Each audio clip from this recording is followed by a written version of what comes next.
देश की जनता जानना चाहती है कि हर बड़े मुद्दे पर उसके नेता की सोच क्या है, और उस पर सवाल जवाब के लिए एबीपी न्यूज पर पेश है देश का नेता कैसा हो। एबीपी न्यूज पेश करता है देश का नेता कैसा हो। राहुल गांधी कहते हैं मैं नहीं हम। नरेंद्र मोदी का नारा है सबका साथ सबका विकास। लेकिन क्या नेता ऐसा हो जो युवाओं की उम्मीदों पर खरा उतरे या युवाओं में नई उम्मीदें जगाए? क्या नेता ऐसा हो जो युवाओं के मन में क्या है वो पहचाने या युवाओं के मन में क्या होना चाहिए उसको दिशा दे? यही है बहस का मुद्दा भी, देश का नेता कैसा हो। इसमें हमारे साथ कई इंस्टीट्यूट से, कई विश्वविद्यालयों से छात्र यहां मौजूद हैं। आगे की पंक्तियों में हमारे साथ एबीवीपी और एनएसयूआई से जुड़े हुए छात्र भी हैं। एनएसयूआई से जुड़े हुए छात्र सवाल पूछेंगे कांग्रेस के नेता से, और इसी तरह एबीवीपी से जुड़े हुए छात्र सवाल पूछेंगे, माफ कीजिएगा, एनएसयूआई से जुड़े हुए छात्र बीजेपी के नेता से सवाल पूछेंगे और एबीवीपी से जुड़े हुए छात्र कांग्रेस के नेता से सवाल पूछेंगे। और नेता हमारे साथ यहां मौजूद हैं। मैं आमंत्रित करूंगा मंच पर कांग्रेस की तरफ से मनीष तिवारी जी को और बीजेपी से सुधांशु त्रिवेदी।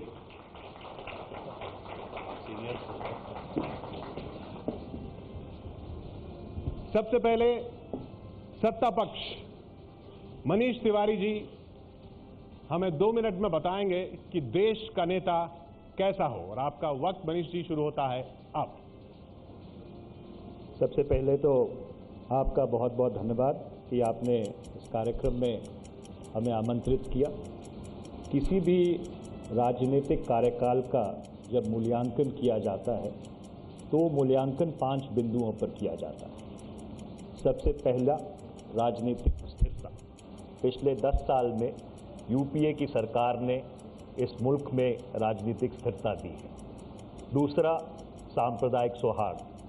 पिछले 10 वर्ष में यूपीए की सरकार ने ये कोशिश की है, और छुटपुट घटनाओं को छोड़कर कहीं पर दुर्भाग्यपूर्ण घटनाएं ज़रूर हुई, पर अमूमन इस देश में जो सांप्रदायिक सौहार्द है उसको बरकरार रखने में हम कामयाब रहे। तीसरा आर्थिक विकास। इसके बावजूद कि 2 बड़ी विश्वरूपी आर्थिक महामंदियां आईं, उसके बावजूद पिछले 10 वर्ष का अगर आप मूल्यांकन करें तो 7.5 से लेके 7.9% जीडीपी का एवरेज ग्रोथ रेट रहा। चौथा आंतरिक सुरक्षा। आंतरिक सुरक्षा का भी अगर आप मूल्यांकन करें, उत्तर पूर्व और जम्मू कश्मीर में जहां पर ज़्यादा समस्या रहती थी वहां पर भी समस्या के ऊपर काबू पाने में यूपीए की सरकार कामयाब हुई। जो नक्सली प्रभावित इलाके हैं, नक्सली प्रभावित इलाकों में भी घटनाएं ज़रूर हुई और दुर्भाग्यपूर्ण बात है, पर जो समस्या है उसके ऊपर नियंत्रण रखा। और इसी तरह से 5वां बिंदु है कि आपकी अंतर्राष्ट्रीय परिस्थिति क्या है। और पिछले 10 वर्ष में जिस तरह से भूगोलिक परिस्थितियां बदली हैं, अंतर्राष्ट्रीय परिस्थितियां बदली हैं, भारत अपने आप में एक बहुत ही सशक्त, जिसको कहते हैं दुनिया का पोल बन के उभरा है मल्टीपोलर वर्ल्ड में। तो इसलिए अगर आप इसको एक व्यापक परिप्रेक्ष्य में देखें तो पिछले 10 वर्ष में यूपीए की सरकार ने इस देश को एक संजीदा सरकार दी है, और हम ज़रूर उम्मीद करते हैं कि जब लोग वोट डालेंगे अगले चरण में इन सब चीज़ों को अपने संज्ञान में ज़रूर लेंगे। तो आपके 2 मिनट का वक्त खत्म होता है मनीष जी का। सुधांशु जी आपका वक्त शुरू होता है अब। देखिए मित्रों, किसी भी नेता के बारे में जब आप चयन करना चाहते हैं तो 3 चीजों का ध्यान रखेंगे। नीति, नीयत क्या है उस नेता की, और किस संगठन या किस राजनीतिक दल का वो प्रतिनिधित्व कर रहा है। अब अगर आप उस नजरिए से देखें तो नीति के संदर्भ में पिछले चंद वर्षों में ही नहीं, पिछले 10-12 वर्षों में विकास और अद्भुत विकास का जो वातावरण बनाया गया है हमारे नेता के द्वारा, उसके विषय में सिर्फ 3 उदाहरण दूंगा। आंकड़ों को लेकर बहुत बहसबाजी हो सकती है, करें अनेक प्रकार के आरोप प्रत्यारोप होंगे। 3 उदाहरण जो उनके धुर विरोधी लोगों ने कहे। भारत सरकार की तरफ से नेशनल सैंपल सर्वे का जो डाटा आया है, इंदिरा गांधी का ड्रीम प्रोजेक्ट हुआ करता था 20 पॉइंट इंप्लीमेंटेशन प्रोग्राम, 20 सूत्री कार्यक्रम क्रियान्वयन, उसमें 2010 में आखिरी बार जब रैंकिंग की है भारत सरकार ने, तो उसमें गुजरात को नंबर 1 पाया। दूसरे नंबर पे राजीव गांधी फाउंडेशन ने 2008 में गुजरात के मॉडल की और नरेंद्र मोदी की तारीफ की। नंबर 3 वह अमेरिका जो वीजा देने को तैयार नहीं है, मगर 2011 में यूएस कांग्रेशनल रिसर्च सर्विस ने अमेरिकी संसद की रिसर्च रिपोर्ट में जबरदस्त तारीफ की गई। अब आइए नियत पे। उसी कांग्रेशनल सर्विस की रिपोर्ट में लिखा है ही इज अनकरप्टेबल, यानी जो हम दुश्मन शब्द यहां प्रयोग नहीं करना चाहेंगे, जो आपका धुर विरोधी है वो ये मानने को बाध्य है कि आपको भ्रष्ट करना संभव नहीं है। यह नियत को दर्शाता है। अब आइए संगठन पे। संगठन की जो भाजपा की जो क्षमता रही है, जब हमारी सरकार रही, बहुत डिटेल में नहीं जाऊंगा, 4.5% की ग्रोथ रेट थी, हम 8.5 तक लाए, अब वापस 4 पे आ गई है। पिछले 10 वर्षों में जब आज देश की औसत विकास दर 5% के आसपास है, अधिकांश भाजपा शासित राज्यों की विकास दर 10% के आसपास। 20 सेकेंड और। इसका अर्थ यह हुआ कि यदि आप देखें तो नीति, नियत और नेतृत्व के अलावा एक चीज होती नई टेक्नोलॉजी में। आज ये बताइए, ऑडियो ब्रिज का यूज किसने किया है? 3D का यूज किसने किया है? अरे भारत में नहीं, न्यूयॉर्क में मेडिसन स्क्वायर गार्डन में सैटेलाइट के थ्रू पहली बार यूज किया। वेबसाइट यूज करने वाली पहली पार्टी हम थे। यहां तक एक जमाने में SMS और ईमेल यूज करने वाली और पहली पार्टी हम थे। हमने कहा था सत्ता में आने से पहले कि IT को अलग मंत्रालय बनाएंगे। तो नई टेक्नोलॉजी हो, नीति हो, नियत हो, नेतृत्व हो, संगठन हो, उन सब पे विचार करें तो आपको इस स्थिति स्वयं स्पष्ट हो जाएगी। वक्त आपका खत्म होता है सुधांशु जी।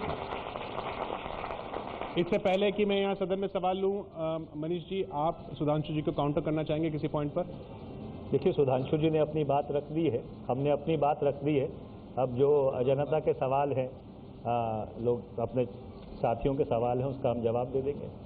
सर, आपने 5 मुद्दे गिनाए राजनीति करने के।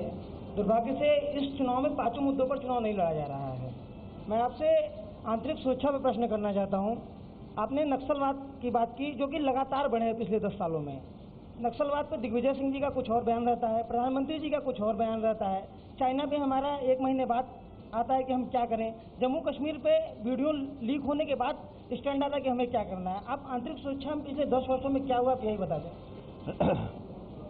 देखिए, मैं आंकड़ों की बहस में नहीं पढ़ना चाहता, पर अगर आप 1998 से लेकर 2004 तक का कार्यकाल देखें तो आप पाएंगे कि ऐसी कई बड़ी घटनाएं हुई जिन्होंने आंतरिक सुरक्षा को एक बहुत बड़ी चुनौती दी। बड़ी घटना यूपीए के कार्यकाल में भी हुई, जो 26/11 का हमला था, पर हम इस बात को एक संतुष्टि से कह सकते हैं कि उस हमले के बाद सबसे पहले तो यूपीए की सरकार इस बात में कामयाब हुई कि पाकिस्तान को जो एंटिटीज लिस्ट है यूनाइटेड नेशंस की, उसमें शामिल किया गया। और उसके अलावा अगर आप परिस्थिति को देखें तो जिस तरह की बहस आंतरिक सुरक्षा के ऊपर 98 से लेकर 2004 तक रही, और मैं कारगिल और बाकी चीज़ों का जिक्र नहीं करना चाहता, उस तरह की बहस ना ही सार्वजनिक तौर पर और ना ही राजनीतिक तौर पर 2004 से लेकर 2014 तक आंतरिक सुरक्षा पर रही। आप काउंटर करना चाहेंगे? चलिए, सवाल सुधांशु जी से। नमस्कार sir, Karishma Thakur, Delhi university students union secretary from NSCY। Sir, मैं ये पूछना चाहती हूँ कि अभी बात चल रही है कि मोदी जी की लहर है पूरे देश में और मोदी जी छाए हुए हैं, तो आपसे मैं सवाल करना चाहती हूँ कि वाराणसी जो हिंदुओं का धार्मिक स्थल है, जहाँ हिंदुओं की भावनाएं जुड़ी हुई हैं, मोदी जी ने वाराणसी से ही चुनाव लड़ने का फैसला क्यों किया? क्या वो मुसलमानों को एक संदेश देना चाहते हैं कि आप डर कर रहिए क्योंकि हिंदू हावी होने वाला है? क्या मुसलमानों को डरा कर रखना चाहते हैं या हिंदुओं को चढ़ा कर रखना चाहते हैं? देखिए, कोई भी बड़ा नेता किसी भी राजनीतिक दल का जो चुनाव लड़ता है तो एक स्ट्रेटेजिक आधार पर उनके लड़ने का निर्णय किया जाता है। उत्तर प्रदेश हमारा कमजोर क्षेत्र था, पिछले कई वर्षों से हम उत्तर प्रदेश में कमजोर हैं। उसमें पूर्वांचल का क्षेत्र बहुत कमजोर था और वाराणसी एक ऐसी स्थिति में है जो उत्तर प्रदेश और बिहार के सिर्फ बॉर्डर पे नहीं है। उत्तर प्रदेश में तो वो भौगोलिक दृष्टि से है और बिहार की 8-10 लोकसभा सीटों के लिए अगर आप देखें तो मुख्य रेलवे स्टेशन, मुख्य शिक्षा का केंद्र, मुख्य अस्पताल और मुख्य हवाई अड्डा बनारस में है। तो बनारस एक प्रकार से पूर्वांचल की राजधानी है। तो यह हमने सोचा कि हम उस कमजोर क्षेत्र में यदि श्री नरेंद्र मोदी खड़े होंगे तो उसका प्रभाव मिलेगा। जो दूसरा पक्ष आपने कहा है, तो वाराणसी यदि भारत की सांस्कृतिक राजधानी है और इसमें कोई आके लड़ना चाहता है तो इसको लेकर सांप्रदायिकता का विषय खड़ा करना अपने आप में दुर्भाग्य है कि देश की सांस्कृतिक राजधानी के केंद्र में चुनाव लड़ने का विषय सांप्रदायिकता का है। तो यह हमें अपनी सांप्रदायिकता की परिभाषा के बारे में विचार करना होगा। इस सवाल से ही हम बढ़ते हैं आज के अपने मुख्य मुद्दे पर, वो है यही सांप्रदायिकता। जो बिन सांप्रदायिकता की चर्चा करने की बातें करते हैं, भाइयों बहनों, मैं आज मेरी भी परिभाषा देना चाहता हूं। सेक्युलरिज्म की मेरी परिभाषा साफ है और मैं साफ कहता हूं कि सरकार का एक ही मजहब होता है, नेशन फर्स्ट। सरकार का एक ही धर्म ग्रंथ होता है, भारत का संविधान। सरकार की एक ही भक्ति होती है, राष्ट्रभक्ति। सरकार की एक ही शक्ति होती है, 125 करोड़ देशवासियों। सरकार की एक ही पूजा होती है, जनशक्ति की। सरकार की एक ही कार्यशैली होती है, सबका साथ, सबका विकास। इसी मंत्र को लेकर के हम आगे बढ़ रहे हैं। मोदी पीएम बनना चाहता है और उसके लिए वो कुछ भी कर देगा। वो टुकड़े टुकड़े कर देगा, वो एक को दूसरे से लड़ा देगा। बीजेपी के लोग महाराष्ट्र में, उत्तर प्रदेश और बिहार के लोगों को मार के भगाते हैं। महिलाओं को बेंगलोर में मारते। हिंदू को मुसलमान से लड़ाएंगे। गुजरात से सिख किसानों को बाहर फेंकेंगे, कहेंगे भैया तुम लोग आउटसाइडर हो, तुम लोग यहां से जाओ। गुजरात खान, मुजफ्फरनगर, ये सब इनका काम है। तो मनीष जी, ये मुद्दा किसने बनाया सांप्रदायिकता का? देखिए, जहां तक का सांप्रदायिकता बनाम धर्मनिरपेक्षता का सवाल है, इसको अगर आप एक व्यापक परिप्रेक्ष्य में देखें और मैं आपको 1947 पर वापस लेके जाऊं, तो ये बात बिल्कुल सही है कि धर्म के नाम पर इस देश का बंटवारा हुआ। बंटवारा होने के बाद जो देश धर्म के नाम पर बना पाकिस्तान, वो फिर भाषा के नाम पर टूटा 1971 में। और पाकिस्तान और भारत की सोच में फर्क ये था कि वहां पर एक सांप्रदायिक और संकीर्ण सोच थी जिसने उस देश के टुकड़े कर दिए।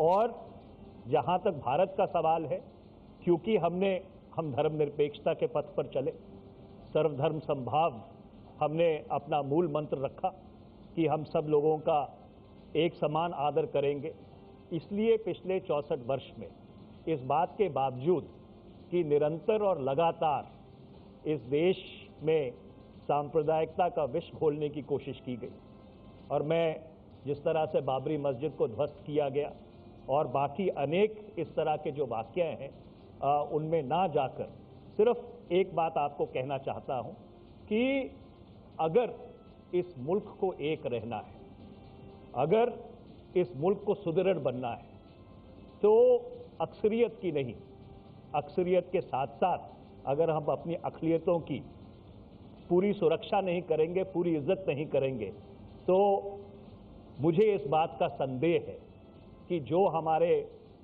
पड़ोस में हुआ है वो ऐसा कहीं दुर्भाग्यपूर्ण घटना यहाँ पर ना हो जाए।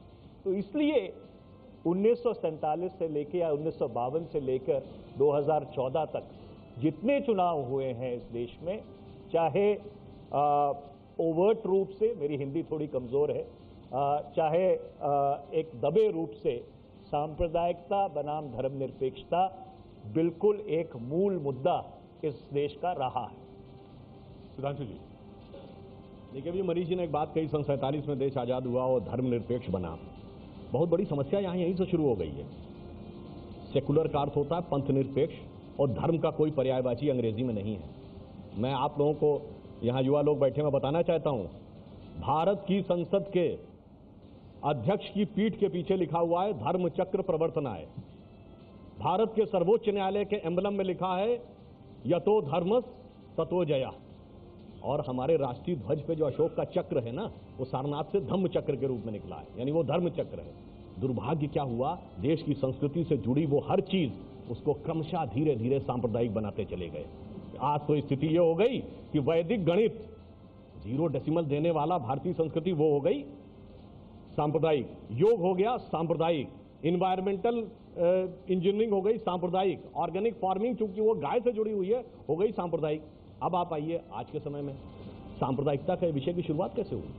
जब 1986 में शाहबानो केस में कांग्रेस ने सुप्रीम कोर्ट का जजमेंट बदला, यानी यदि भारत की राज्य व्यवस्था यह मानती है कि किसी का धार्मिक भावना आहत होती है तो हम कोर्ट का निर्णय बदल देंगे, चाहे वो विषय इतना छोटा सा हो कि एक परित्यक्ता को यानी एक डाइवोर्सी को कुछ मुआवजा देना है। दूसरी तरफ उसी भारत की व्यवस्था 3 साल के बाद क्या कहती है दूसरे समुदाय के बारे में कि भगवान कहां पैदा हुए यह भी कोर्ट तय करेगा। यहां से सांप्रदायिकता शुरुआत हुई। आज का उदाहरण देता हूं, हमारे प्रधानमंत्री महोदय ने अपने मुंह से बोला, हमने कभी किसी धर्म संप्रदाय का नाम लेकर नहीं। प्रधानमंत्री ने 2008 में विज्ञान भवन में कहा मुस्लिम should have first right over the national resources of India. गृह मंत्री ने बोला हिंदू आतंकवाद। गृह मंत्री ने कहा कि मुस्लिम समुदाय के लोगों के साथ नरमी बरती जाए। समाजवादी पार्टी की सरकार ने कहा मुआवजा मुस्लिम समुदाय को दिया जाए, आरक्षण एक समुदाय को दिया जाए। और इतना ही नहीं, मैं याद दिलाना चाहता हूं 1988 में मिजोरम के विधानसभा चुनाव में कांग्रेस ने अपनी मैनिफेस्टो में लिखा कि यदि हमारी सरकार आई तो हम कैथोलिक मान्यताओं के अनुसार सरकार चलाएंगे। और मैं एक और बात दोहराना चाहता हूं, भारतीय जनता पार्टी की 2 राज्यों में ऐसी सरकार है जहां अल्पसंख्यक बाहुल्य है, पंजाब में सिखों के साथ और गोवा में कैथोलिक क्रिश्चियन के साथ। हमारी दोबारा सरकार आ रही है, हमने उनके मन में विश्वास पैदा करके वोट पाया है, भय पैदा करके वोट पाने का प्रयास नहीं किया है। इसके बारे में मेरा सवाल है, आपने जिन 5 मुद्दों की बात की शुरू में, राजनीतिक स्थिरता, सांप्रदायिक सौहार्द, आर्थिक विकास, आंतरिक सुरक्षा और अंतर्राष्ट्रीय परिस्थिति, सांप्रदायिकता पे जिस बात की आप चर्चा कर रहे हैं, आप कहीं ना कहीं इन 4 मुद्दों को भटका के और मुस्लिमों में एक भय पैदा करना चाहते हैं कि उस भय के बदौलत भाजपा से तुम डरो और हमें वोट करो। सांप्रदायिकता की शुरुआत यही से होती है। मैं आपसे सीधा सा सवाल ये पूछना चाह रहा हूं कि आप तमाम मुद्दों से क्यों भागना चाहते हैं? कहीं आपका खाता 0 तो नहीं है सारे मुद्दों में? देखिए, ऐसा है कि आज की बहस का जो विषय है वो सांप्रदायिकता बनाम धर्मनिरपेक्षता है। वो विषय मैंने नहीं तय किया, वो विषय जिस चैनल पे आपको आमंत्रित किया गया है उन्होंने तय किया है। और हमने साफ साफ इस बात को कहा है और मुझे इसको दोहराने में बिल्कुल कोई संकोच नहीं है। इसको अंग्रेजी में कहते हैं the true test of a democracy is not how you treat your majority, the true test of a democracy is how do you treat your minorities. और ये जो एक मूलभूत अंग्रेजी में जिसे मैक्सिम कहते हैं वो परखा और एक तरीके से प्रमाणित हुआ है कि जहां जहां पर दुनिया के इतिहास में किसी भी सरकार ने किसी भी राजनीतिक दल में अपनी अक़लियतों के साथ गलत बर्ताव किया है, उसके बहुत दूरगामी परिणाम सिर्फ उस मुल्क को ही नहीं भुगतने पड़े हैं, पूरे देश पूरे विश्व को भुगतने पड़े। आप काउंटर करना चाहेंगे? मेरा सुधांशु जी से एक बड़ा सीधा सा सवाल है। अभी आपने धर्मनिरपेक्षता का उदाहरण दिया कि आपकी पार्टी पूरी तरह से धर्मनिरपेक्ष है, तो एक बार फिर से राम मंदिर का भाजपा के मैनिफेस्टो में आना, मोदी जी का बनारस से चुनाव लड़कर ध्रुवीकरण की राजनीति की कोशिश करना और गुजरात के दंगों में मारे गए मुस्लिम भाइयों के लिए कुत्ते के बच्चे से तुलना करना कि गाड़ी के नीचे कुत्ते का बच्चा भी आता है तो उन्हें दुख होता है। ये मैं पूछना चाहता हूँ, क्या है ये धर्मनिरपेक्षता के उदाहरण है या क्या है? देखिए, जो आपने वाक्यों के बारे में पूछा उसके बारे में हर व्यक्ति को अपना इंटरप्रिटेशन लेने का अधिकार है। उसके बारे में मैं टिप्पणी, आपका विचार कुछ और हो सकता है, हमारा विचार कुछ और हो सकता है। बाकी तो मैंने बात बताया कि भाई वहां तो संप्रदाय का नाम लेके सीधे शब्द प्रयोग किया गया। जब गृह मंत्री महोदय ने जनवरी 2013 में हिंदू आतंकवाद बोला था तो हाफिज सईद ने बधाई दी थी उनको। और विकीलीक्स में यह भी आया है कि राहुल गांधी जी ने अमेरिका के लोगों के साथ बोला था हिंदू आतंकवाद, जब हमने कभी धर्म का नाम लेकर आतंकवाद नहीं जोड़ा, मगर उन्होंने किया। अब आप राम मंदिर के मुद्दे की बात कर रहे हैं। देखिए, राम मंदिर का मुद्दा एक राजनीतिक मुद्दा नहीं है, देश की सांस्कृतिक पहचान और राष्ट्रीय अस्मिता से जुड़ा हुआ मुद्दा है। दुर्भाग्य है इस देश में कि राम मंदिर का मुद्दा एक राजनीतिक मुद्दा बनता है। मैं याद दिलाना चाहता हूं, अल्लामा इकबाल बहुत प्रसिद्ध उर्दू के शायर हुए हैं। उन्होंने एक शेर बोला है राम के बारे में, है राम के वजूद पे हिंदुस्तान को नाज, अहले नजर समझती है इनको इमाम हिंद। यानी he is considered himself as the god of the land. पर दुर्भाग्य यह है कि आज हमारी राजनीति में चलते हुए हम अपनी भावनाओं को बाबर के साथ ज्यादा जोड़ने लगते हैं और राम के साथ नहीं जोड़ते हैं, ना इकबाल की हम चीजों को फॉलो करते हैं। और एक और दुर्भाग्य है, मुस्लिम समुदाय को ऐसे प्रतीकों के साथ जोड़ा जाता है और उन लोगों से जिन्होंने मुस्लिम समुदाय के लोगों ने जबरदस्त कंट्रीब्यूशन दिया उनके साथ नहीं जोड़ते हैं। हम अफजल गुरु के साथ जोड़ते हैं, अबुल कलाम का नाम नहीं लेते हैं। ये बताइए, इस देश में की राजधानी दिल्ली है, यहां पे अशफाक उल्लाह खां के नाम पे सड़क है? नहीं है। अब्दुल रहीम खान खाना के नाम पे सड़क है? नहीं है। वीर अब्दुल हमीद के नाम पे सड़क है? नहीं है। मगर बाबर, तुगलक, औरंगजेब सबके नाम पे सड़क है। ये एक षड्यंत्र था जिसने मुस्लिम समुदाय को भी बहुत नुकसान पहुंचाया, देश के ढांचे को नुकसान पहुंचाया, सामाजिक सौहार्द को नुकसान पहुंचाया। इसी सवाल से जुड़े हुए आप काउंटर करना चाहेंगे? नहीं, मैं सिर्फ सुधांशु जी को एक ही बात कहना चाहूँगा। ये निरंतर और लगातार हिंदू आतंकवाद की बहस छेड़ना चाहते हैं। कांग्रेस पार्टी ने कभी आतंकवाद को किसी धर्म से, किसी समुदाय से या किसी विशेष वर्ग से कभी नहीं जोड़ा है। और अगर कोई कहीं किसी का बयान आया है, उसके ऊपर तुरंत प्रतिक्रिया आई है और इस बात का स्पष्टीकरण किया गया है, इस बात का खंडन किया गया है कि आतंकवाद का ना कोई धर्म होता है, ना जात होती है और ना ही मजहब होता है और ना ही किसी वो विशेष समुदाय से जुड़ा रहता है।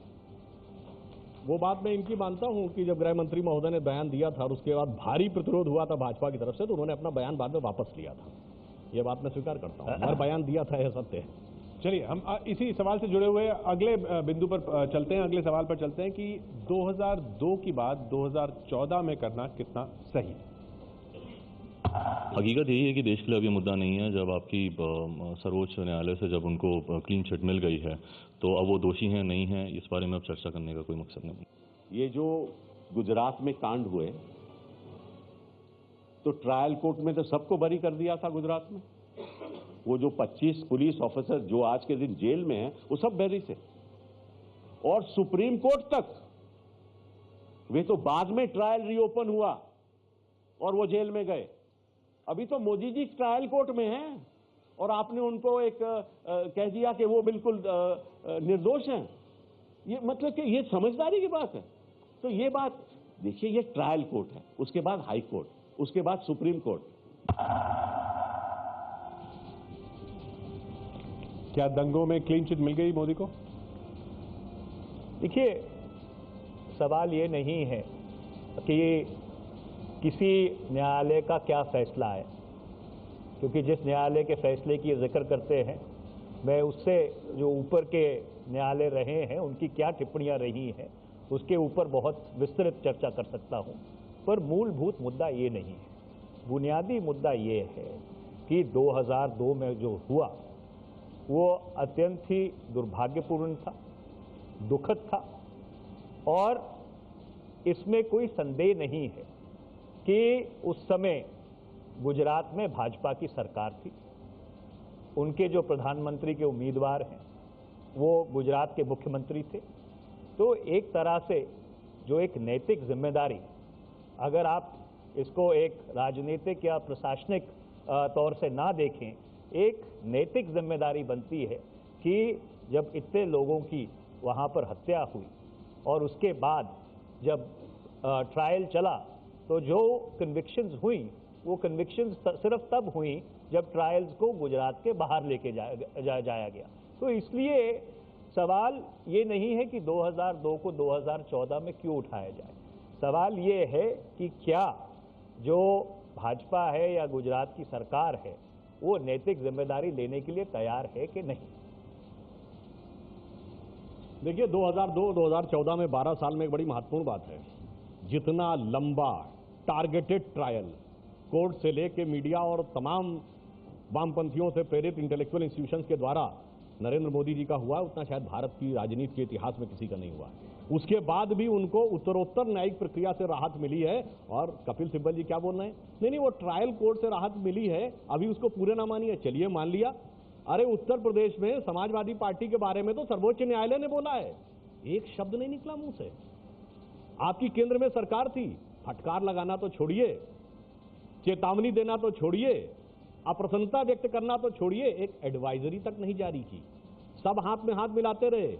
उत्तर मुजफ्फरनगर दंगों में पहली बार केंद्र की सरकार ने भारत के इतिहास में गृह मंत्रालय ने मारे गए लोगों की सूची धर्म के आधार पर जारी की। सपा की सरकार ने मुआवजा धर्म के आधार पर देने का प्रयास किया, दोनों कोर्ट के कारण रुके। तो असली चेहरा सांप्रदायिकता का ये है और हकीकत कुछ और है। 2002 को एक अपवाद स्वरूप छोड़ दे जिसपे हमारा नजरिया कुछ और है, बाकियों का नजरिया कुछ और। इतने वर्ष हम सत्ता में रहे, तमाम राज्यों में और केंद्र में किसी प्रकार की कोई घटना हुई है? आप ये कहते हैं जी दंगे तो भाजपा कराती है इसलिए सत्ता में आ जाते, दंगे नहीं होते। देखिए कितने विचित्र तर्क हैं। 2002 में हम दोषी हैं क्योंकि हम सत्ता में थे। बोधगया में हो गया, गया में, बिहार में, तो भी हम ही दोषी हैं, वहां हम सत्ता में नहीं, हम मुख्य विपक्षी दल हैं तो भी हम ही दोषी हैं। मुजफ्फरनगर में ना हम मुख्य विपक्षी दल हैं और न सत्ताधारी दल हैं, फिर भी हम ही दोषी हैं। जम्मू कश्मीर के किश्तवाड़ से लेकर हैदराबाद में कुछ हो जाए जहां महत्वपूर्ण दल भी नहीं है तो भी हम ही दोषी हैं। तो ये एक ऐसा विचित्र तर्क रचा जा रहा है कि जैसे कि सारा का सारा दोष येन केन प्रकार भारतीय जनता पार्टी के ऊपर ही मढ़ने का प्रयास करना है सांप्रदायिकता के इस पूरे विषय को लेकर। ये पूरे उदाहरणों से स्पष्ट हो जाता है। Good evening, Minister. Delhi University, Pratik Sagar. Sir, being a first time voter, sir, मैं फर्स्ट टाइम वोट करने वाला हूँ और कर भी चुका हूँ और मैं काफ़ी एक्साइटेड भी था सारे इलेक्शन माहौल को देखते हुए और मैंने सारे लीडर्स की स्पीच को भी काफ़ी अच्छे से फॉलो किया। और जैसा कि हम जानते हैं गुजरात मॉडल जो डेवलपमेंट है उसे सारे विश्व ने सराहा है, उसमें कोई दो राय नहीं। यस सर, मैं उस टॉपिक में आ रहा हूँ सर। तो मैं ये पूछना चाह रहा हूँ सर, क्या यूपीए या कांग्रेस के लीडर के पास गुजरात मॉडल के डेवलपमेंट के डिफेंस में कोई और मैकेनिज्म नहीं रह गया है? क्या और कोई डिफेंसिव मैकेनिज्म नहीं रह गया जो वो हर स्पीच में केवल गुजरात 2002 राइट्स का बात करते हैं? Sir, we the youth, we are not interested in 2002, we are interested in 2022। Okay.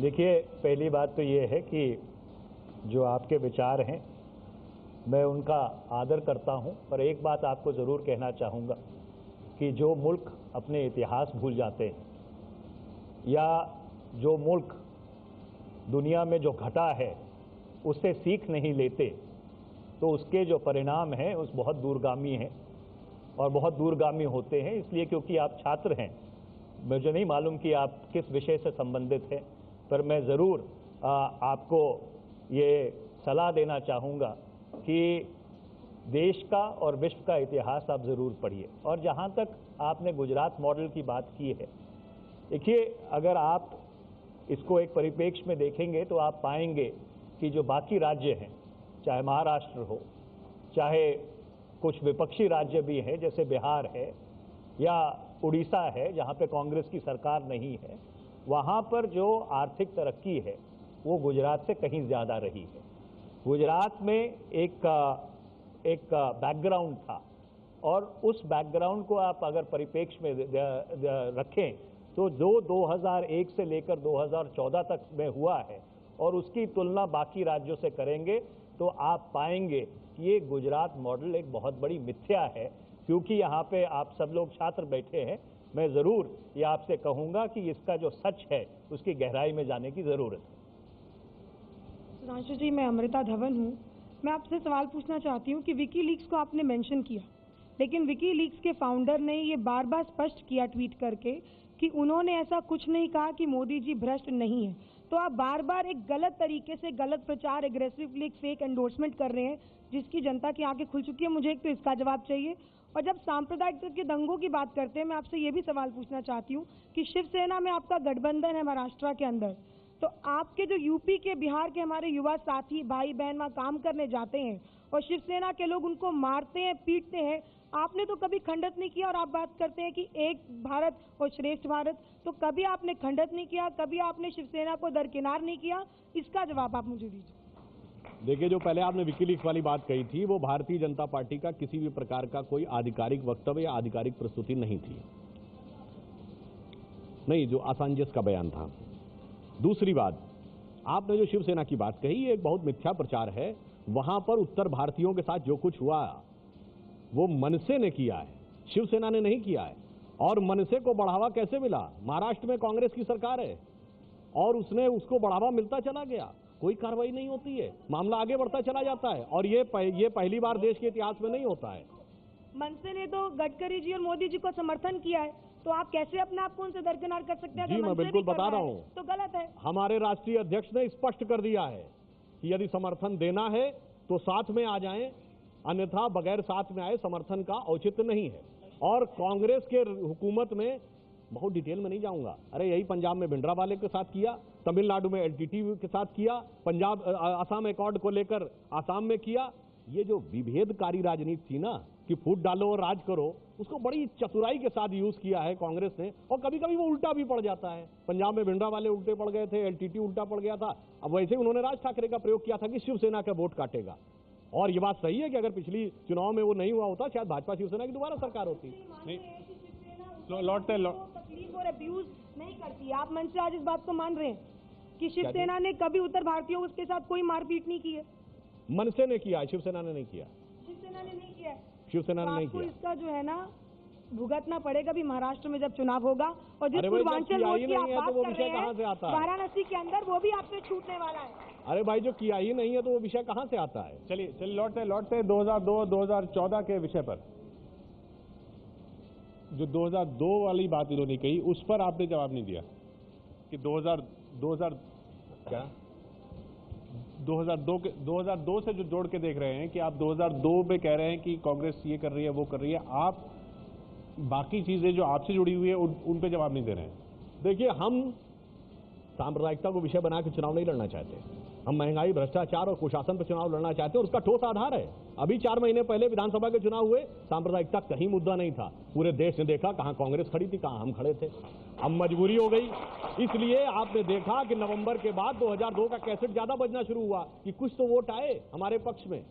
इसलिए आपने देखा वो कंटिन्यूअस जहर की खेती के बयान से लेके, कभी राशिद अल्वी जी यमराज बोलते हैं, तो कभी राहुल गांधी जी हिटलर बोलते हैं, तो कभी समाजवादी पार्टी वाले कुछ बोलते हैं। अरे आजम खान ने भारतीय सेना के बारे में सांप्रदायिकता को लेकर इतना बड़ा बयान दिया, रक्षा मंत्री और केंद्र की सरकार कुछ नहीं बोल रही है, क्योंकि वोटों का सवाल है, वोट बैंक का सवाल है, इसलिए नहीं बोल रहे हैं। जो मनीष जी ने जो कहा कि क्लीन चिट इसको नहीं माना जा सकता, या कपिल सिब्बल साहब ने भी कहा कि अभी क्लीन चिट आप कैसे कह रहे हैं, तो आप मानते हैं क्लीन चिट? मैंने कपिल सिब्बल जी की जो बात थी उसको सिद्धांत रूप में मान लिया। आज जो न्यायिक स्थिति है उसमें क्लीन चिट है। फिर भी आपको ये आपत्ति है कि हाई कोर्ट सुप्रीम कोर्ट का तो नहीं हुआ। अरे भाई, उत्तर प्रदेश में तो सुप्रीम कोर्ट ने बोल दिया कि सपा की सरकार की लापरवाही थी, कोई कार्रवाई की कांग्रेस ने नहीं किया। वहां पे क्या लॉजिक है? क्योंकि वही सेम सांप्रदायिक राजनीति करनी है जो सपा को, बसपा को, लालू यादव को, जनता दल यू को, कांग्रेस को जवाबी कव्वाली हो रही है सबके बीच में कि कौन जो है कितने ऊंचे स्वर में सांप्रदायिकता की बात करके वोट को अपने हिस्से में लेना चाहता है। इसी बिंदु पर हम अगले सवाल पर चलते हैं। आज का अगला सवाल इसी से जुड़ा हुआ। गुजरात में कैसे दंगा होगा? कैसे वोट नहीं देंगे मुसलमान? पेशाब में नहीं गला देंगे नरेंद्र मोदी जी? कहां जाएंगे भागकर मुसलमान? अगर गुजरात में रहना है तो वोट देना है, वरना जो गुजरात में किया था वो फिर कर दिखाएंगे, उससे ज्यादा बड़ा कर दिखाएंगे और पूरे देश को गुजरात बनाएंगे। यही तो संदेश है नरेंद्र मोदी जी का। चुनाव जो है इस बार का, बहनों भाइयों, किसी पार्टी की सरकार बनाने के लिए चुनाव मत करो। इस बार चुनाव यदि आप करो तो देश बनाने के लिए चुनाव करो। कलेजे पर हाथ रखकर खुद जो भी बातें हमने रखी, जो भी मन में सवाल पैदा होते हैं, आप पूछ लेना। कभी भी यहां गड़बड़ हुआ, कहीं यदि हम लोगों के पार्ट पर भी कोई गलती और चूक हुई होगी, तो मैं आपको यकीन दिलाता हूं कि हम शीश झुकाकर, अपना सिर झुकाकर हम क्षमा मांग लेंगे। मनीष जी, क्या मोदी से मुस्लिमों का डरना सही है? देखिए, मूलभूत बात किसी व्यक्ति विशेष की नहीं है, मूलभूत बात विचारधारा की है।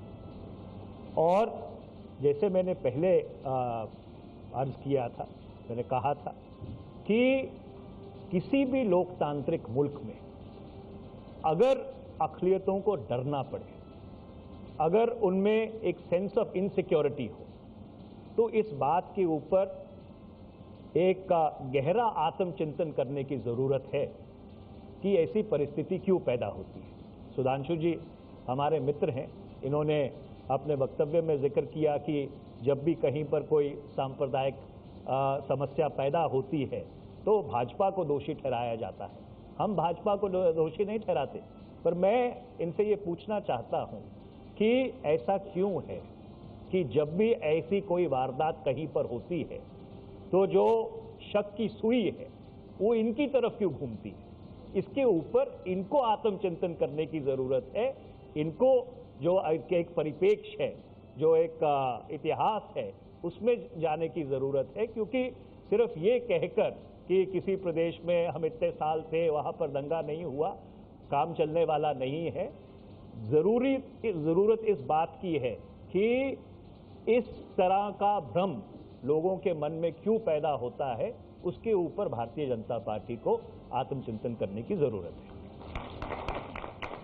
क्या नरेंद्र मोदी को माफी मांगनी चाहिए? नरेंद्र मोदी जी ने साफ कहा है कि अगर मैंने गलती की है तो फांसी दीजिए। माफी का क्या सवाल उठता है? दूसरी बात, अभी आपने जिन जनाब का वक्तव्य दिखाया आजम खान साहब का, अरे भाई इनकी हमारी विचारधारा में बहुत अंतर है। हम कहते हैं भारत माता की जय, इन्होंने 1990 में बोला था भारत माता डायन है, और अब आप कोट अनकोट में बोल रहा हूं। दूसरी बात, उत्तर प्रदेश में समाजवादी पार्टी की सरकार आती है तभी वो सेंस ऑफ इनसिक्योरिटी क्यों बढ़ जाती है? पिछले 25 साल में उत्तर प्रदेश में 3 बार सेना बुलाई गई, नवंबर 1990, सितंबर 1994 और अक्टूबर 2013। ये महज संयोग है कि तीनों बार समाजवादी पार्टी की सरकार थी। और अब मैं कहता हूं, उत्तर प्रदेश में हमारी सरकार रही, कभी कोई दंगा नहीं हुआ। तो आप कहेंगे साहब आप सत्ता में थे, आप दंगे कराते थे, तो दंगा क्यों होता? चलिए तो आज मान लीजिए, मैं एक बार आपको अपना बात नहीं आपके वक्तव्य कह रहा हूं। चलिए हिंदू मुस्लिम के संदर्भ में आप कहते हैं, अरे जब भाजपा की सरकार रही शिया सुन्नी का दंगा होना बंद हो गया। 1978 में उत्तर प्रदेश में लखनऊ में मदे साहबा का जुलूस निकलने पे पाबंदी लग गई थी, 22 साल पाबंदी लगी रही। सन 2000 में जाके वो जुलूस शांतिपूर्वक दोनों समुदाय का निकला। तो शिया सुन्नी का दंगा भी हम ही कराते थे क्या? एक होता यह है कि एक विश्वास पैदा होता है सबके प्रति समान न्याय का, और जब ईमानदारी से सरकार काम करती है तो इस ढंग की घटनाएं रुकती हैं। आज अगर पार्टी आती है तो आप कहां तक इन सब चीजों को खत्म करेंगे और अपने मुद्दों पर आप आएंगे? देखिए, हमने तो पहले ही कहा कि ये विषय हम उठाना नहीं चाहते हैं, और आप राज्य विधानसभाओं में देख चुके हैं बगैर सांप्रदायिकता के मुद्दे पे कांग्रेस की क्या गति हुई। और जहां तक आपने हिंदू और मुस्लिम शब्द की बात कही, भाजपा के किसी भी नेता के कभी वक्तव्य में दोनों शब्द आए हो तो बता दीजिएगा। ये शब्द आया प्रधानमंत्री के, गृह मंत्री के, और अभी आजम खान साहब ने बोला कि मुस्लिम सैनिकों ने, और क्या क्या बोला, उचित नहीं लगता बोलना, अल्लाह अकबर कहते हुए फतेह हासिल की, और उसके बाद सब चुप हैं। ये शब्दों का प्रयोग हमेशा तथाकथित सेकुलर दलों के द्वारा किया गया है। आखिरी 10 मिनट है हमारे पास, हम ज्यादा से ज्यादा सवाल लेने की कोशिश करेंगे। सर मैं माफ़ी चाहता हूँ, मैं विनयकांत कुमार और जवाहरलाल नेहरू यूनिवर्सिटी से। अभी एक वीडियो दिखाया गया था जिसमें राहुल गांधी जी ने बोला कि मोदी पीएम बनना चाहता है। इसका मतलब ये होता है कि वो एक आदर्श स्वरूप, कोई रिस्पेक्ट नहीं है। सबसे पहली बात, कोई रिस्पेक्ट नहीं है वो कांग्रेस पार्टी में।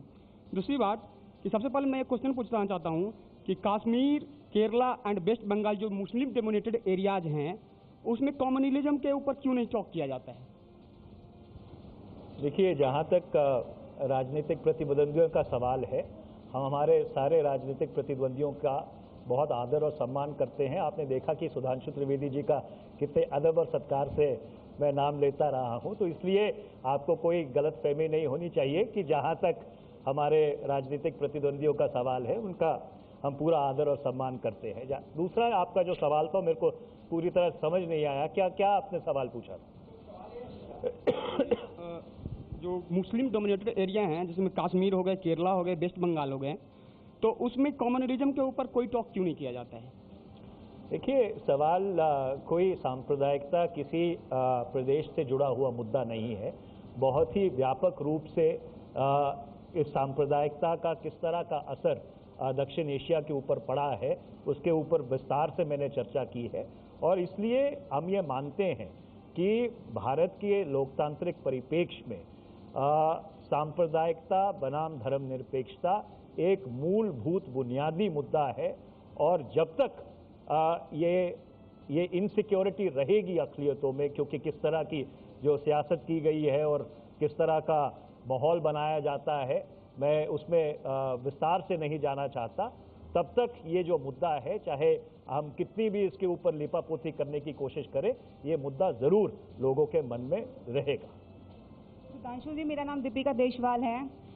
मोदी जी ने लास्ट ईयर वीडियो कॉन्फ्रेंसिंग की थी वुमेन एम्पावरमेंट को लेकर कि भी महिलाएं आगे आएं। जो भी मोदी जी कहते हैं, लेकिन वो चीज़ जब रियलिटी देखते हैं तो एकदम डिफरेंट होती है। इधर वो वुमेन की बात कर रहे हैं, दूसरी तरफ देख रहे हैं तो जब वो सीएम बन रहे हैं तो उन्होंने कभी अपनी वाइफ का नाम नहीं उन्होंने मेंशन किया, लेकिन अब पीएम बन रहे हैं तो अपनी वाइफ का नाम मेंशन कर रहे हैं। ऐसे ही मुस्लिम के धर्मनिरपेक्षता की बात करते हैं, लेकिन दूसरी तरफ आप बीजेपी में कभी भी मुस्लिमों को आपकी बात कितना कम टिकट मिला। और गुजरात में कितने जट सिख और जो सिख लोग थे उनको उनकी खेतों से भगा दिया गया, उनको मतलब कि विदाउट खेत कर दिया गया। तो अब सिख दंगों की कांग्रेस से बात करें, लेकिन आप खुद वहां पे ये क्या कर रहे हैं, उसके लिए आप क्या कहेंगे? आपके 3 प्रश्न हैं। जी सर, 3 प्रश्न हैं। देखिए, मोदी जी के जो निजी जीवन पे बात की गई है, जैसे आपने कहा 2014 में 2002 तक गए, जब विकास के मुद्दे पे राज्य विधानसभाओं में हार गए तो 2002 का कैसेट बजाया, फिर 1967 में चले गए। अरे भाई, जो भारत में ग्रामीण क्षेत्रों में रहते हैं उन्हें पता है कि 2 पीढ़ी पहले ऐसा होता था कि कम आयु में विवाह हो जाता था, परंतु जब गौना होता था तब उसकी परिणति मानी जाती थी, यानी लीगल टर्म्स में कहें द मैरिज वॉज कंज्यूमेटेड। अब वो मैरिज कंज्यूमेट नहीं हुई, उस पर जवाब दे रहा हूं।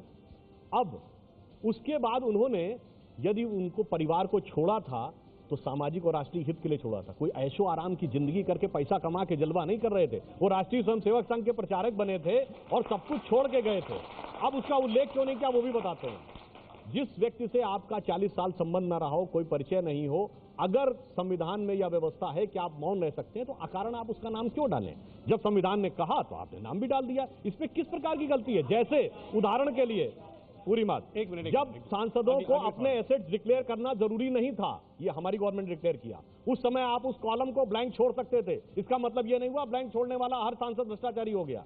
इसलिए इस नजरिए को सिर्फ इसलिए लाया जा रहा है कि असली मुद्दों के ऊपर बहस नहीं कर सकते, और निजी मुद्दों पर बहस अगर करना चाहें। 1 मिनट में एक और बात कहना चाहूंगा। नेहरू गांधी परिवार के तमाम ऐसे मुद्दे थे जो हमने कभी नहीं उठाए। और भी सवाल थे, उनके सवाल उस विषय को छोड़ दिया जाए। 66 साल में हमने नहीं उठाया है। इतिहास की किताबों में लिखा हुआ है क्या क्या हुआ था निजी जीवन के मुद्दों पे। अगला सवाल। एक मिनट। सर, मेरा नाम अतुल शाह है और मैं ये सवाल करना चाहता हूँ कि क्यों ऐसा होता है। आप विचारों की राजनीति की बात करते हैं कि बीजेपी ऐसे विचारों की राजनीति करती है और धर्म सेकुलरिज्म की बात करती है। क्यों कांग्रेस की अध्यक्ष सोनिया गांधी को इमाम बुखारी के पास जाना पड़ता है और इमाम बुखारी का कल होकर अलग से मुसलमानों के लिए वोट करने की अपील आती है? ये एक मन से सारी जनता को ना बोल के दो मतलब अलग अलग क्यों उनको अलग अलग से क्यों उनको वोट करने के लिए प्रेरित किया? क्यों बांटा जा रहा है उनको? देखिए, शाही इमाम साहब का जो मुद्दा है वो पहले भी उठाया गया है। मैं आपसे एक सवाल करना चाहता हूँ कि क्या शाही इमाम भारत के नागरिक नहीं हैं? क्या जिस समुदाय से वो संबंध रखते हैं वो समुदाय भारतीय नागरिकों का नहीं है? क्या वो लोग भारत के चुनाव में अपना मताधिकार नहीं करते? तो इसलिए हर चीज़ को सांप्रदायिक नज़र से देखना ये एक सही सोच नहीं है। एक राजनीतिक दल चुनाव के समय और चुनाव के बाद या चुनाव के पहले हर समुदाय के पास जाने की चेष्टा करता है। मुझे याद है कि अभी 3-4 दिन पहले अखबार में छपा था कि बम्बई में एक इनके भाजपा के उम्मीदवार चुनाव लड़ रहे हैं और उन्होंने साफ तौर पर वक्तव्य दिया था कि मेरी सबसे बड़ी जो खामी है या कमजोरी है कि मैं एक विशेष समुदाय के पास नहीं पहुंच पाया। तो इसलिए एक चुनाव में हर राजनीतिक दल को, हर राजनीतिक व्यक्ति का ये उत्तरदायित्व बनता है कि वो हर समुदाय के पास, हर व्यक्ति के पास पहुंचे। आप काउंटर करना चाहेंगे? चलिए, हम आखिरी पड़ाव पर हैं कार्यक्रम के। एक मिनट, मैं बहुत सवाल है, मैं भी जानता हूं, मेरे मन में भी बहुत से सवाल हैं, लेकिन हम सारे सवाल नहीं ले पाएंगे। जैसा मैंने शुरू में भी कहा था, वक्त की कमी की वजह से मैं आखिरी कमेंट्स के लिए आपको समय दूंगा। और इस बार पहले आपको, सुधांशु जी, विषय क्या है? सांप्रदायिकता। चलिए, विषय सांप्रदायिकता पर मैं अंत में केवल ये कहना चाहूंगा कि इमाम बुखारी का समर्थन लेना सांप्रदायिकता नहीं है। इमाम बुखारी पहले सपा में थे, अरविंद केजरीवाल जी काशी में उनके साथ घूम रहे थे, मुख्तार अंसारी का समर्थन केजरीवाल जी ले लेते हैं और मौलाना तौकीर रजा का समर्थन ले लेते हैं। ये तो कोई बात नहीं, जो उन्होंने कहा ठीक है, मगर धारा 370 को सांप्रदायिक कर देते हैं। अरे भाई, धारा 370 कश्मीर और केंद्र के बीच का विषय, ये कहां से सांप्रदायिक विषय हो गया? इसको पूरे भारत के एक समुदाय से क्यों जोड़ दिया गया? ये जो एक तरीका है हर चीज को सांप्रदायिक कहने का, और इतना ही नहीं, देश का गरीब, जैसे मनमोहन सिंह जी ने कहा कि मुस्लिमों का पहला हक है देश के संसाधनों पर, मैं कहता हूं गरीबों का पहला हक है संसाधनों पे। आपने शिक्षा में मुस्लिम आरक्षण की बात की, समाजवादी पार्टी ने कहा सिक्योरिटी फोर्सेज में करेंगे, आपने कहा सेना में मुस्लिम हेडकाउंट करवाएंगे, यहां तक कि गरीबी में आपने कहा कि जो बैंक का लोन होगा वो भी संप्रदाय के आधार पर बांटेगा। मैं तो कहूंगा किस किस परिवेश को आप बांटेंगे, सेना से लेकर सुरक्षा, शिक्षा, व्यवस्था, सब कुछ। एक लाइन में कहना चाहूंगा, ये अंग्रेजों ने काम किया था, अंग्रेजों ने हमको बांटा, फिर भी अपने देश की खातिर। इन्होंने हर परिवेश को बांटा कुर्सी के उद्देश्य की खातिर। ये सुधांशु जी ने बात शुरू की धारा 370 से। मैं इनको याद दिलाना चाहता हूं कि जब 2004 में एनडीए ने अपना विजन डॉक्यूमेंट रिलीज किया, उसमें धारा 370 का कहीं पर जिक्र नहीं था। और उसके बाद जब इनसे सवाल किया गया तो इनके जो शीर्ष नेतृत्व है उनकी तरफ से बयान आया कि धारा 370 भारतीय जनता पार्टी या एनडीए के लिए कोई मुद्दा नहीं है। तो इसलिए जब भी चुनाव आता है, चाहे वो राम मंदिर का मुद्दा हो, चाहे यूनिफॉर्म सिविल कोड का मुद्दा हो, चाहे धारा 370 का मुद्दा हो, तो उसको डस्ट कर कर लोगों के सामने बाहर लाया जाता है। तो इसलिए ये जिस सांप्रदायिकता की बात करते हैं या जिस संकीर्ण सोच की बात करते हैं, मैं सिर्फ इनको इतना आग्रह करना चाहता हूं कि एक परिप्रेक्ष्य में इनका जो चाल चलन और चरित्र रहा है, जो इनकी कथनी और करनी में फर्क रहा है, उसके ऊपर अगर ये गहराई से, गंभीरता से एक निरीक्षण करें तो इनको सारे सवालों के जवाब मिल जाएंगे कि इस देश में सांप्रदायिकता बनाम धर्मनिरपेक्षता मुद्दा क्यों है। मनीष जी, अंत में एक छोटा सा सवाल मेरा भी, जो इन्होंने बात छेड़ी उसी से, कि क्रेडिट देना हो तो भी समुदायों के हिसाब से आप देने की बात करते हैं। आपके मैनिफेस्टो में एक चीज और लिखी है, incentives like tax rebates minorities को। क्या टैक्स रिटर्न भी धर्म के हिसाब से टैक्स ज्यादा कम देना पड़ेगा? देखिए, ऐसा है कि इसको जिस तरह से जिस परिप्रेक्ष्य में देखा जा रहा है वो परिप्रेक्ष्य ठीक नहीं है। देखिए, ये हर सरकार का उत्तरदायित्व बनता है कि जो लोग आर्थिक तौर से पिछड़े हुए हैं या सामाजिक तौर से पिछड़े हुए हैं उनको मुख्य धारा में शामिल करने की ज़रूरत है। और ये बात बिल्कुल सही है कि इस देश की जो अक़लियतें हैं, इस देश की जो माइनॉरिटीज़ हैं, उनमें जिस तरह की तरक्की या प्रगति होनी चाहिए थी वो उस हिसाब से नहीं हो पाई है। तो इसलिए अगर कांग्रेस ये बात करती है कि उनको भी एम्पावर किया जाए, उनको सशक्त बनाया जाए, इसको सांप्रदायिकता के दृष्टिकोण से जोड़कर नहीं देखा जाना चाहिए।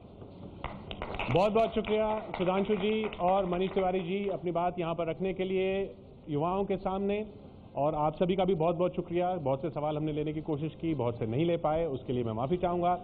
इसी तरह अगली बार देश का नेता कैसा हो में हम आएंगे एक और नए मुद्दे के साथ, और इसी तरह होगी बहस। आप देखते रहिए एबीपी न्यूज़।